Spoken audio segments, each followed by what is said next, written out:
buenos días, como siempre, gracias por el favor de seguirnos cada mañana.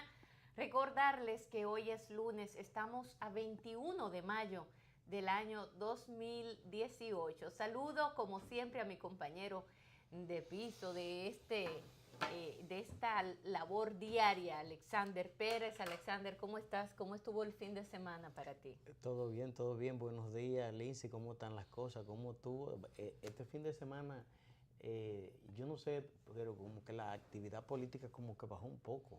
Me dio esa impresión. Aquí en República Dominicana, sin embargo, en Venezuela hubo elecciones presidenciales donde Nicolás Maduro se alzó con la victoria una vez más, con el 68% de los votos a su favor.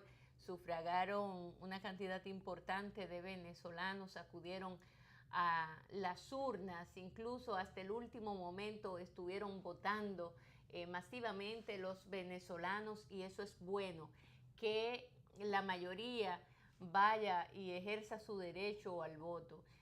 Había muchas quejas, por supuesto, de la oposición, el no reconocimiento a este proceso electoral, como es natural que así suceda.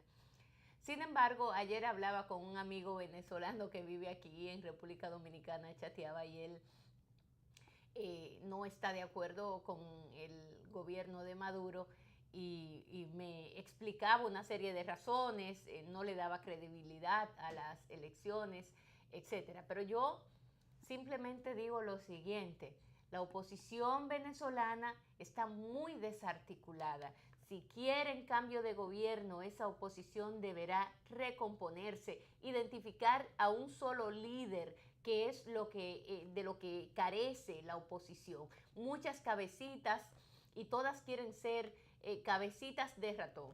Nadie se une para armar un solo cuerpo con una sola cabeza. Un cuerpo donde hayan brazos, ¿verdad?, las extremidades superiores e inferiores, pero que haya una sola cabeza, donde puede haber más de dos brazos, donde pueden haber tantos brazos como sea necesario, pero una sola cabeza. Eso le ha faltado a la oposición.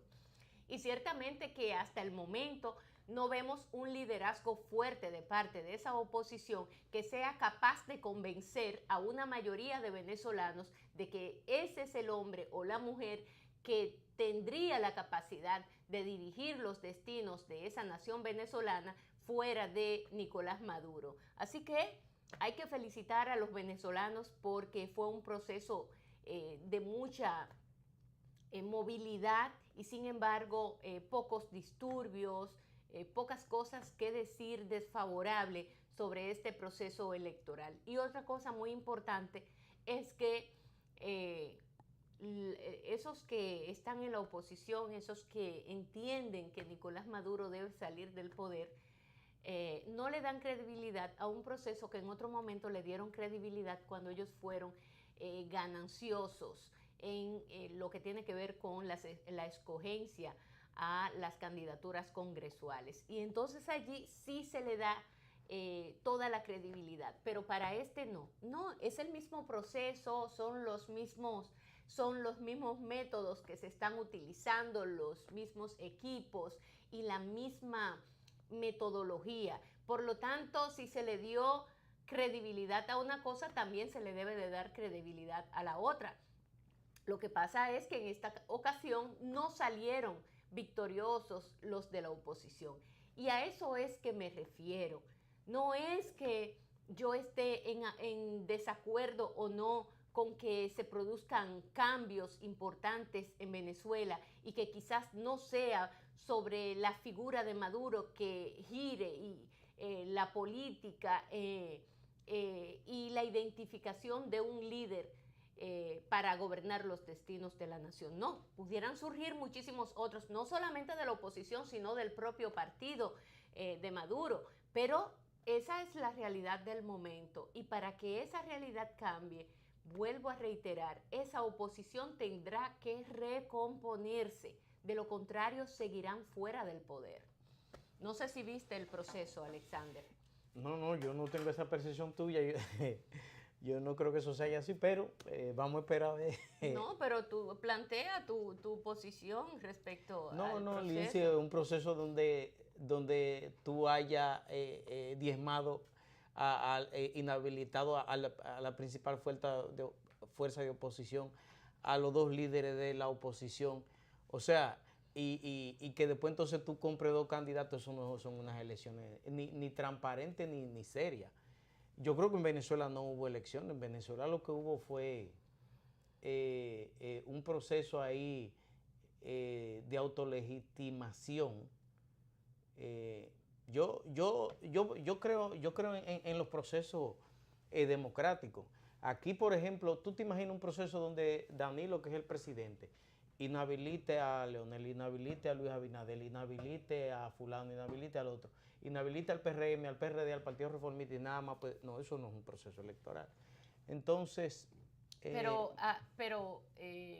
yo pienso que la democracia es el tablero está abierto. Compite el que quiera, participe el que quiera y vamos y gánenme. Pero así no. Entonces, yo pienso que eso es la democracia. Además, Lindsay, cuando tú ves un régimen que está sembrado en la Guerra Fría, va a llevar a su país al fracaso. Venezuela hoy tiene una inflación del 24,000%. Eso es inaudito. El salario mínimo en Venezuela es de $3.60. El salario mínimo. O sea, una situación como esa. Yo no creo que un pueblo salga a votar ni a favor ni en contra de un gobierno que tenga una situación como esa en el país. Fíjate incluso aquí. Aquí Hipólito llevó al país a una inflación del 60% en el 2003. Y en el 2004 el país entero fue huyendo a votar en contra de Hipólito. Y estamos hablando de una inflación del 60%. En Venezuela acaban de que Banesco, el principal banco de cerrarlo. Ahora a Kellogg. O sea, un gobierno que tiene una ofensiva en contra de los sectores productivos. Pero es que el caso de la República... Tú no puedes avalar una cosa como esa. No es que yo le esté avalando, no. Yo estoy describiendo la realidad de lo que pasó ayer en Venezuela. Yo no digo... Ahora, yo lo que digo es lo siguiente. Aquí en República Dominicana, cuando tú hablas de un proceso electoral que se dio en el año 2004, donde la gente se sentía desesperada con las políticas aplicadas por el expresidente Hipólito Mejía, que llevaron al país a un descalabro económico terrible, sin precedentes en la historia de la República Dominicana, había un líder en la oposición, y un líder demasiado fuerte. El caso de Leonel Fernández arrasó con todo, se lo llevó, se concitó la esperanza. El pueblo depositó toda esperanza en ese hombre que años antes había sido presidente de la República. La realidad de la República Dominicana era totalmente diferente porque se identificaba a un líder demasiado fuerte en la oposición que concentraba además, unificaba además a toda esa oposición, donde muchísimos partidos pequeños se unieron bajo esa sombrilla que representaba a Leonel Fernández. Era un liderazgo bastante ya consolidado, digámoslo así, demasiado fuerte y definitivamente que aquí las cosas en ese sentido estaban muy claras. No es la realidad de Venezuela. En Venezuela, yo te pregunto, y que te llegue a la cabeza rápido, ¿cuál es el líder de la oposición? Identifícamelo. Leopoldo López y Capriles. No es verdad. Fueron inhabilitados los dos. No es verdad que sean, porque ya tú me estás identificando dos y ese es el gran problema que tiene Venezuela. Se pudo recomponer esa oposición en el tiempo que faltaba, porque mira, Alexander, ¿sabes quiénes son los responsables del destino de los pueblos? El propio pueblo. Es la propia sociedad. Entonces, cuando vemos una sociedad que no define, porque en el caso, por ejemplo, de Venezuela, donde una cosa es lo que se dice fuera y otra cosa es la realidad lo que está pasando allí dentro. Yo hablaba anoche con Manolo Pichardo, que se encuentra en Venezuela, en calidad de presidente de la COPAL, y le preguntaba, le escribí y le pregunté, Manolo, dime cómo va el proceso, dime cuáles son, y durante el día estuvimos conversando, y él me dice, no, Lindsay, pero es que la realidad de aquí de Venezuela es muy distinta a la que se proyecta en CNN, a la que se proyecta en muchos medios de comunicación. No quiere decir eso que la situación venezolana en este momento sea la mejor. En Venezuela hay muchos problemas económicos ciertamente que tienen que ver por el descalabro del precio del petróleo, porque la economía venezolana depende en un 90 y tanto por ciento de la producción petrolera, definitivamente. De eso es que vive ese pueblo venezolano. Y además con una economía donde importantes empresas han emigrado, han salido de lo que es la conformación de la industria venezolana. Todo eso ha ocurrido en Venezuela, una muy mala administración, una muy mala política aplicada por el presidente Nicolás Maduro, que ha llevado también, ha contribuido a que la situación venezolana en términos económicos sea tan fatídica como lo es en el día de hoy. Esa es la realidad. Se han tomado decisiones políticas en el plano económico desacertadas completamente. No se ha sabido salir de una serie de trabas que ha puesto también los países como Estados Unidos, que también le han cortado mucha agua, el agua y la luz, como dice, se la han cortado para un poco ahogar la economía venezolana, porque este es un pulso de poder que trasciende las fronteras venezolanas. Hay un interés muy marcado y muy específico en Venezuela de parte de gobiernos tan fuertes como, por ejemplo, o gobiernos en sentido general de países tan fuertes como Estados Unidos. Venezuela es el país más rico de la región en producción de petróleo. En términos per cápita, sí. Bueno, así es, y no solamente producción, sino que tiene allí en ese país las riquezas más importantes de petróleo, las reservas petroleras más mundial, importantes a nivel mundial. Entonces Venezuela no es un país cualquiera. Son muchas las causas que encierran la situación venezolana de hoy día, que se conjugan todas a la vez, que no ha habido una capacidad dirigencial tan exitosa como la que tuvo Chávez en su modelo, en su momento, con un modelo que iba y que él entendía tenía que ir girando un poquito más hacia el centro y dejar de irse al extremo de la izquierda y centralizarse un poco más. Él sabía que había que dar ese giro que no fue capaz de dar Nicolás Maduro, y que las cosas de la vida se llevó a destiempo a Chávez y no pudo lograr hacer ese giro que él tenía que hacer para centrar un poco más sus políticas económicas en Venezuela. Pero lamentablemente la realidad es que independientemente de que la gente haya ido o no haya ido, lo que sí quiero defender es el proceso en sí, Alexander. Cuando yo hablo del proceso en sí, es la metodología. Venezuela cuenta con uno de los sistemas de votación más seguros y eficientes a nivel mundial, mundial, y ha sido reconocido incluso por los Estados Unidos. En eso no hay forma de rebatirle al gobierno venezolano o a las autoridades venezolanas en sentido general de que eso es un proceso con muchos entuertos. Quizás donde hubo la falla es en la otra parte, en la capacidad de la oposición para llevar su gente a ejercer su derecho al voto, que ahí es donde, mira, por ejemplo, aquí en República Dominicana, ¿cuáles fueron los reportes? De que muy pocas personas acudieron a votar. Igual sucedió en muchísimos otros países donde hay una cantidad importante de venezolanos. Bueno, los factores son múltiples. Uno de ellos es que la mayoría de los venezolanos que están aquí en el país no cuentan con los documentos, no están legalmente establecidos aquí. Yo no sé si hay algún impedimento para ellos para ejercer su derecho al voto. En fin, es una realidad lo que está pasando allí en Venezuela. Hubo una votación importante, hubo un ganador.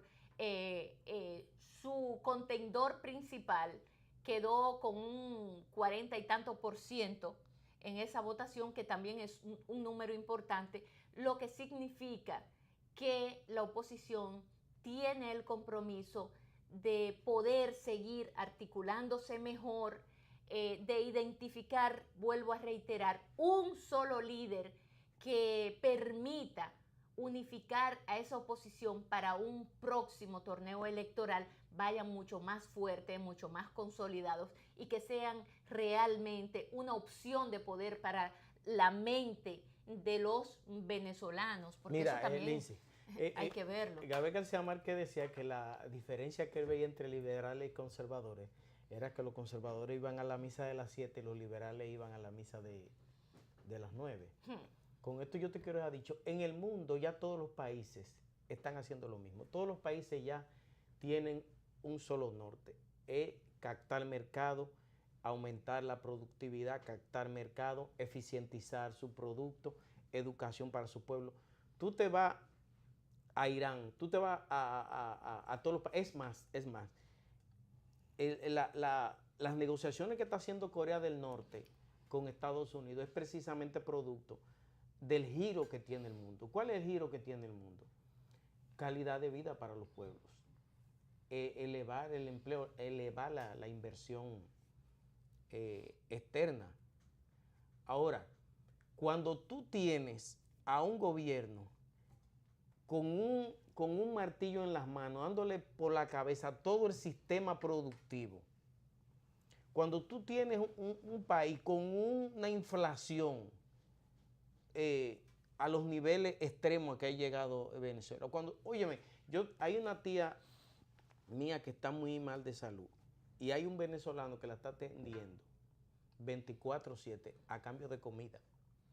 Entonces, eso te dice a ti a dónde ha llegado la situación de Venezuela. Hoy en día, Kellogg en Venezuela, Evanesco, o sea, el grupo Pero eso yo no te lo estoy rebatiendo, tú no puedes llevar un país a una situación de insostenibilidad económica. Lo que te quiero señalar que aún con toda esa situación venezolana, ¿cómo es posible que la oposición no haya tenido la capacidad de articularse lo suficientemente bien como para ser opción de poder? ¿Cómo es posible? Porque esas son las dos realidades. Yo no estoy diciendo que las cosas en Venezuela todo esté color de rosa. Lo que sí te quiero señalar es que aún y pese a toda esa situación creada y que no viene de hoy ni de mañana, sino que ya tiene un buen tiempo, aún así esa oposición no ha sido capaz de identificar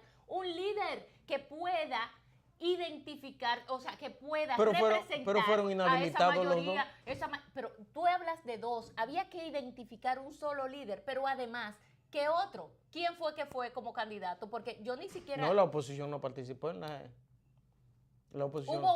Claro que sí. Y Henry no lo reconoció Falcón. Pero no Henry Falcón no es de la oposición. Bueno, pero él fue candidato. Y sí es de la oposición. Era el candidato que estaba ahí. La oposición fue un contendor que compró Maduro para... Bueno, pero tú hablas de compra, como que eso es tan sencillo. Yo lo que pienso es que Venezuela debe... cuando tú ves que un pueblo empuja en su mayoría hacia una dirección, no hay cosa que lo detenga, Alexander. Y la propia historia venezolana así lo ha demostrado.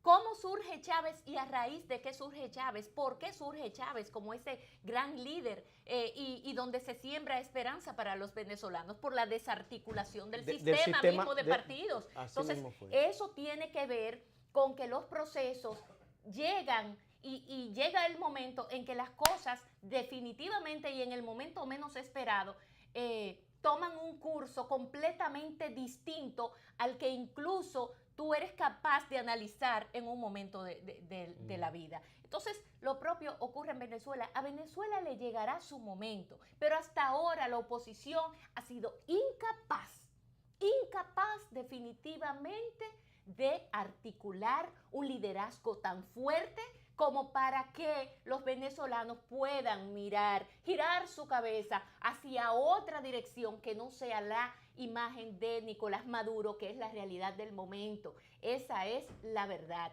Ahora, ¿qué pasa con la oposición también? La oposición está tan mal que la oposición es parte de que la economía venezolana esté totalmente descalabrada. Entonces, ellos han hecho una oposición que le ha hecho mucho daño al pueblo venezolano también. Entonces, todas esas cosas las tenemos que mirar. Pero, Alexander, hay muchos temas para el día de hoy. Además de Venezuela, queremos dar la bienvenida a la reina Leticia de España, que se encuentra en el país desde este pasado fin de semana. La reina Leticia tiene una agenda bastante apretada que agotar en nuestro país. Se encuentra hospedada en el Hotel Embajador y coincidió con que Brewster está ahí también, el ex embajador de los Estados Unidos. Y damos de verdad una muy buena bienvenida a la reina Leticia. Se va a reunir con el presidente Danilo Medina, va a reunirse con la primera dama y ahí agotará toda una agenda interesantísima. Ella anda haciendo un periplo por los países donde la Agencia de Cooperación Internacional de España tiene acuerdos y tienen algunos proyectos de desarrollo. Sí. Por eso ella va a visitar algunos de esos proyectos, como es el caso del CAI, que va a ir con la primera dama a ver ese proyecto. Y también quiero felicitar al buen amigo Franklin Rodríguez por el magnífico evento que se celebrara este Pero eso no le dio promoción, viernes. Yo me vine a dar cuenta de por qué se hizo. Sí, se dio mucha promoción a través de las redes sociales. A mí me gustan esas cosas. Eso, qué lástima. Mira, eso fue el viernes a las 7 de la noche cuando la Casa Nacional tuvo el privilegio de recibir la Sinfónica de Shanghái, y esa Sinfónica de Shanghái nos estuvo deleitando a un público bastante denso, una cantidad importante de personas que fueron invitadas a esa actividad, donde participó y encabezó la actividad tanto el secretario de la Juventud del PLD, Franklin Rodríguez, como también la encargada de asuntos comerciales de la Oficina Comercial de China, la cabeza de esa entidad, Fu Zirong, una gran amiga a quien yo admiro muchísimo, a quien ha demostrado una capacidad enorme de negociación, una mujer con una capacidad de negociación única, y hablo no una negociación común ni cualquiera, sino a nivel político. Una mujer que piensa, come y habla como política y camina como política, donde cada palabra que emite la hace con mucho juicio de valor, con mucho raciocinio.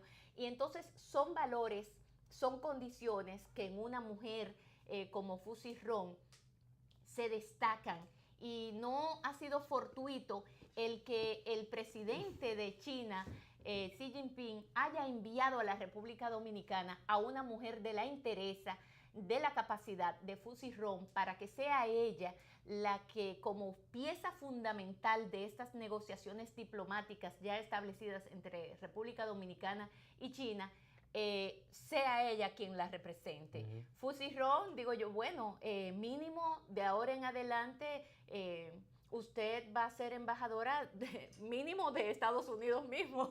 La mandarán para Estados Unidos a Fu Zirong. Además, una mujer con un talento, una capacidad en cuanto a conocimiento. Es una profesional de alto nivel que maneja varios idiomas.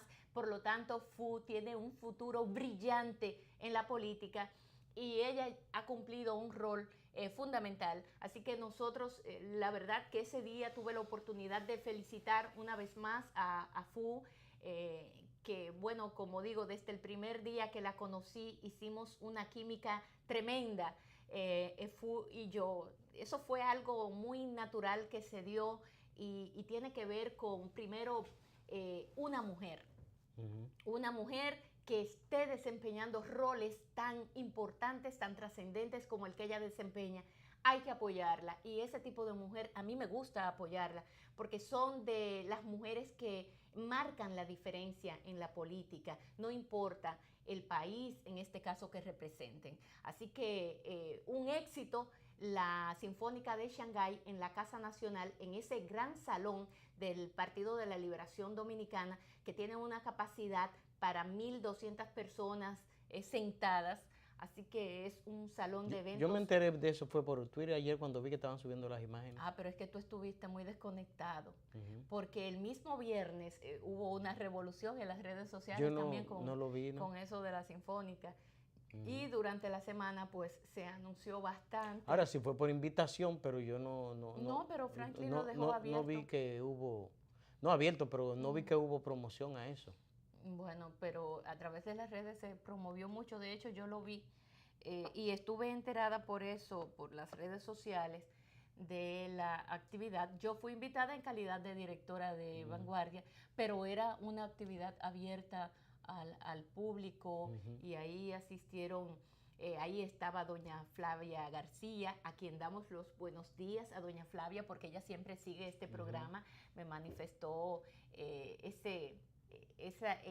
esa cotidianidad de ella de encender el televisor y ponernos a nosotros.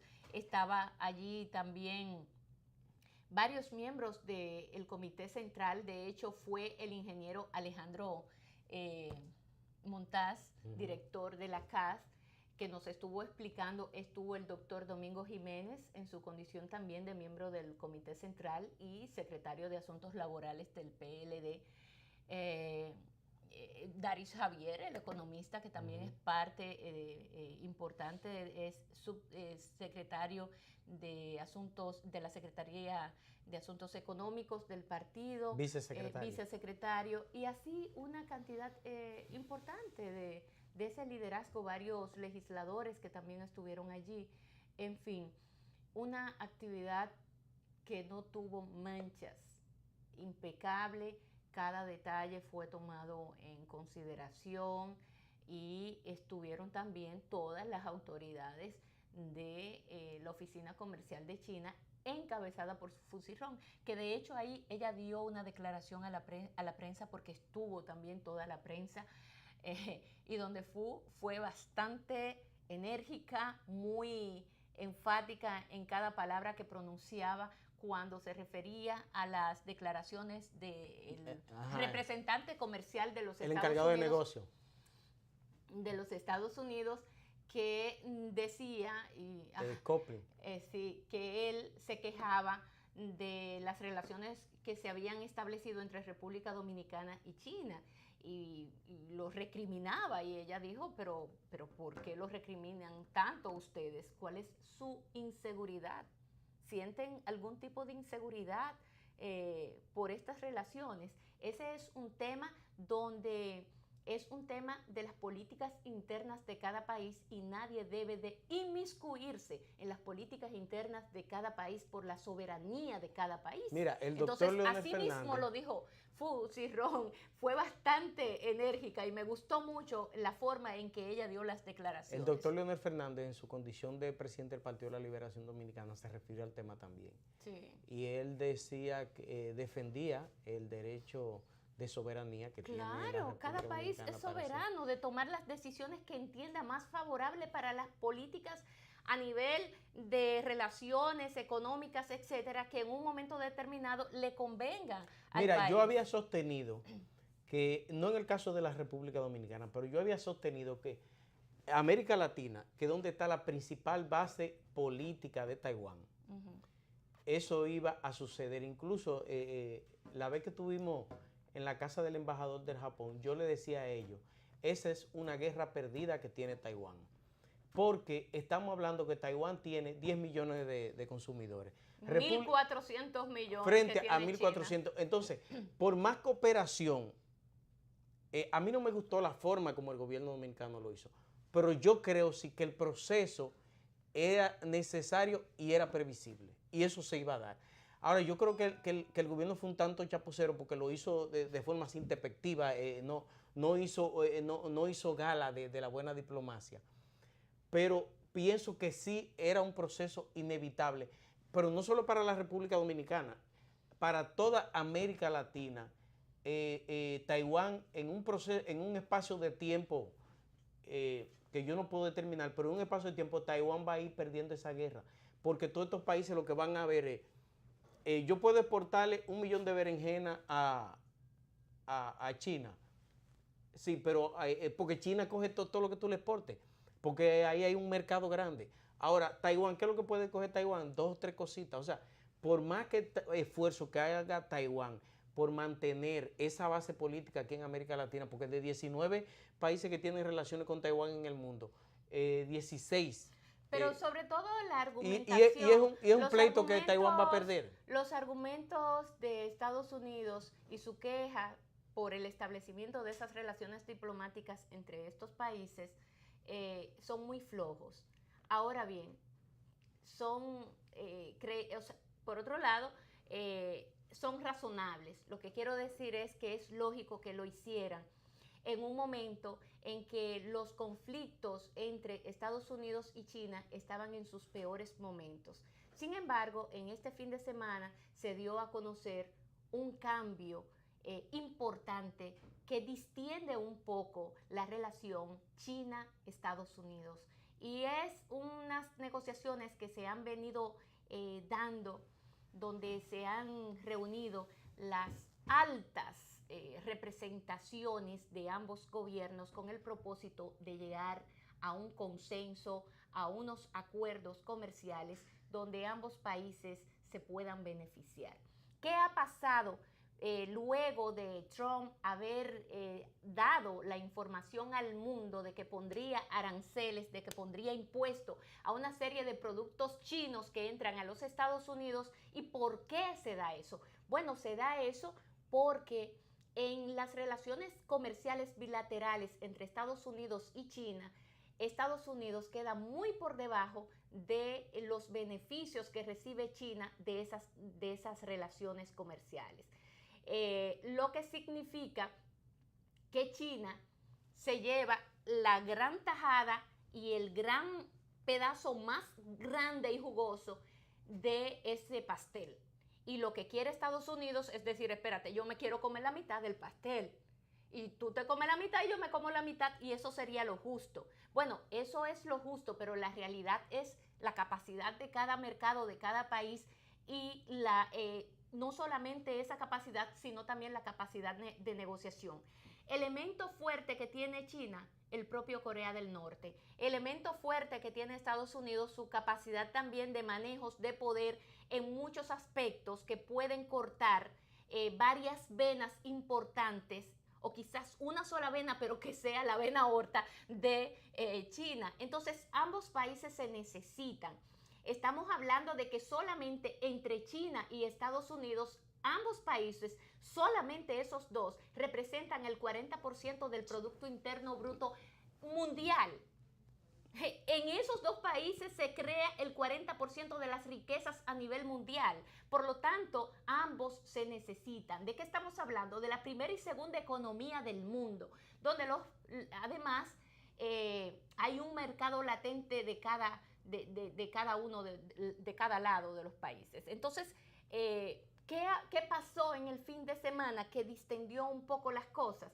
Bueno, que hubo un ceder de un lado y un ceder del otro, aunque las cosas todavía no están concretas, ya hay un pase de avance importante donde China tenía una serie de elementos con los que podía negociar y que iban a calmar a los Estados Unidos, porque allí las negociaciones se daban justamente por eso, porque Estados Unidos quería mayor franqueza de parte de los chinos, si se podría decir así. Ellos han puesto palabras un poco fuertes, pero eso es parte de lo que son las negociaciones, sobre todo cuando se trata de dos potencias como las que estamos hablando actualmente. Yo voy a retomar el caso de aquí. Y después de eso, bueno, pues entonces ellos van a ceder que si China quiere establecer relaciones diplomáticas con quien a China le parezca, también es su derecho. China va ganando cada vez más adeptos y va ampliando su política exterior y como ellos le entiendan, así la manejan. Y Estados Unidos no podrá intervenir en esos asuntos. Yo voy a tomar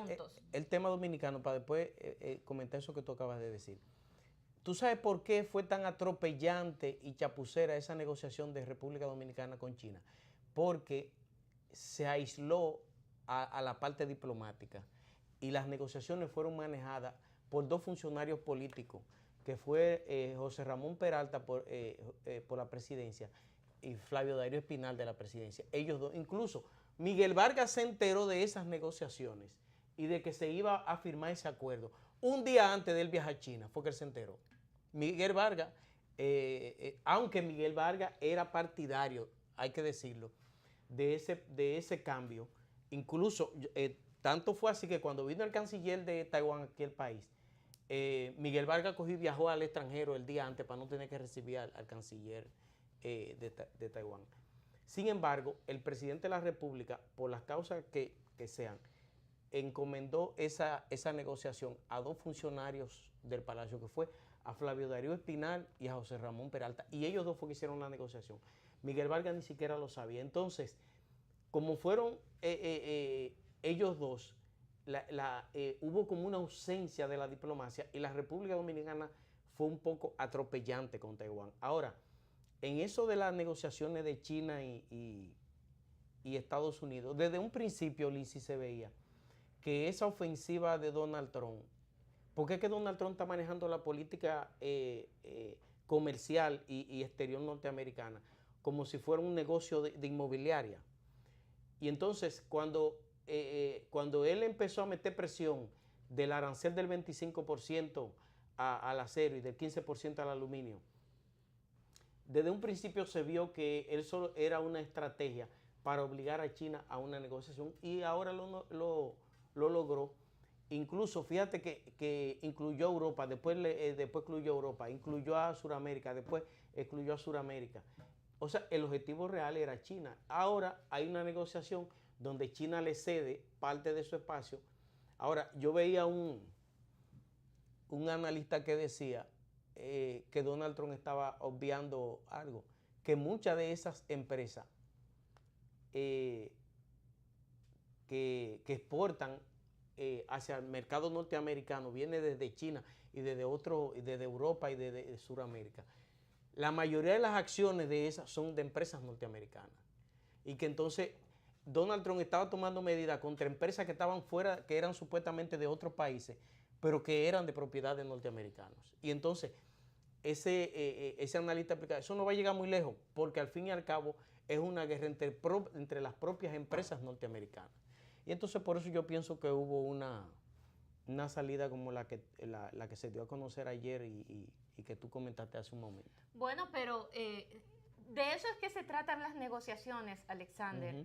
Y aunque sean procedencia de capital norteamericano, la política sigue siendo la misma. Claro. y fue una muy buena táctica de la estrategia que tiene Estados Unidos para contrarrestar esa política rampante, fuerte de China. Y en esas negociaciones del fin de semana, China cedió a bajar ese déficit comercial tan marcado entre un país y otro, reducirlo y llevarlo a 200.000 millones de dólares. Ahora, probablemente el compromiso es demasiado fuerte para poder hacerlo en corto plazo, en mediano plazo. Es una decisión que se pudiera llevar y concretar en las próximas semanas, etcétera. Son negociaciones que se van dando poco a poco, pero reducir ese déficit comercial va a conllevar políticas de mediano y largo plazo para que esto sea posible.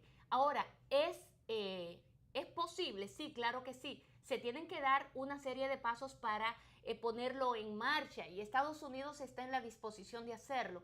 Estos son acuerdos macro, estos son acuerdos muy, muy grandes y no estamos hablando de 2 centavos de dólares, estamos hablando de miles de millones de dólares que se ponen en juego en las economías de ambos países.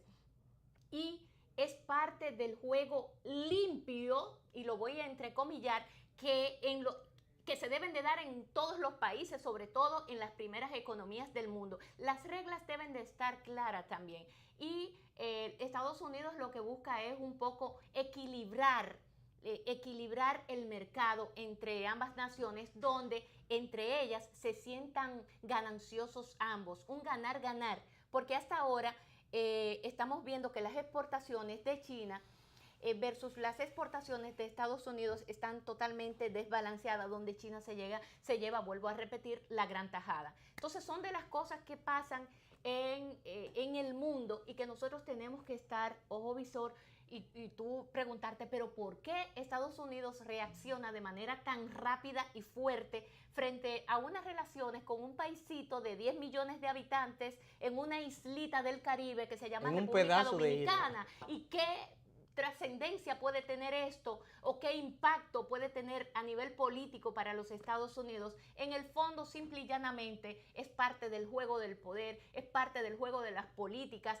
que se ponen a prueba en estos momentos entre esas dos naciones, las dos más poderosas del mundo, las dos potencias más grandes del mundo en términos económicos. Entonces, es normal que así sucedan. Así que la declaración del presidente Leonel Fernández, que también yo dije, wow, mira quién sale a la defensa de la República Dominicana, el expresidente Leonel Fernández, la figura que más información y manejo diplomático tiene en estos momentos y que representa a la República Dominicana, Leonel Fernández. Y a propósito de esa declaración del expresidente Leonel Fernández en ese sentido, la distensión en la República Dominicana se siente.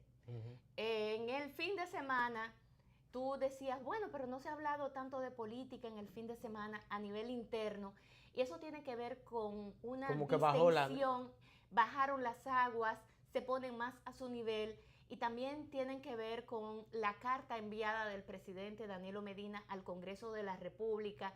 Esto ha bajado las aguas, ha bajado los ánimos, están más caldeados, pero ¿por qué razón ocurre esto?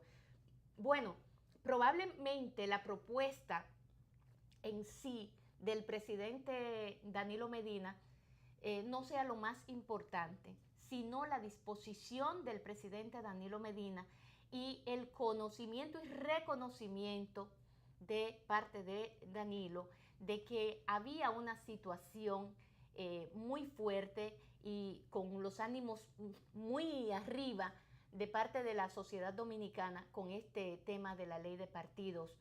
Y esa iniciativa de parte de Medina ha bajado los ánimos por la reacción que tuvo no solo la oposición a la cabeza de Luis Abinader, sino del propio quien primero saluda esa carta, es el presidente del PLD, Leonel Fernández. Claro, así fue. Y él, inmediatamente sale Leonel, salen los demás, sale el presidente de la Junta, sale el presidente del CONEP, salen todos a saludar la iniciativa del presidente Danilo Medina de decir, sí, ciertamente aquí hay una situación y tratemos de buscar la salida.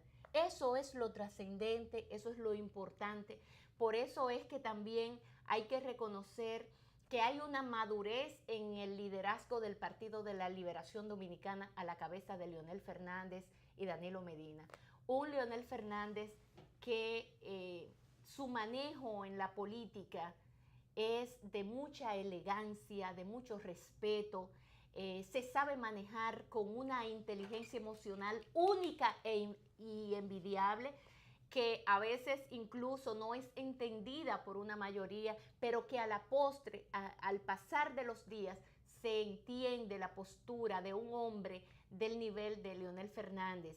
Así que esta salutación de parte de Leonel y de una cantidad importante, yo creo que toda la oposición, hace que los ánimos un poco bajen, las aguas tomen su curso y se pueda entonces emprender un proceso de consenso para en los próximos días o semanas se le pueda llevar la información al pueblo de parte del Congreso de la República de que finalmente habemos papas, como dirían, ¿verdad? Habemos ley de partidos. Ojalá y así sea, que este sea el primer paso de una serie de pasos que tendría que permitir el presidente de la República se den para que estas negociaciones se puedan dar en el marco de un diálogo, un debate constructivo dentro del Congreso de la República. ¿Viste esa tragedia el accidente del avión que se cayó ahí en el En aeropuerto. Cuba, sí. Más de 100 110 personas que fallecieron. Sí. Hay 3 sobrevivientes. No se sabe el estado. Dicen que es estable, pero crítico a la Habían vez. 6 mexicanos. La mayoría cubanos. Eran cubanos. La mayoría cubanos. La información que se tiene al respecto es de que aparentemente era falta de mantenimiento del avión. Lo había reportado uno de los pilotos. Y eso llama muchísimo la atención. Era un avión mexicano. Fue prestado para...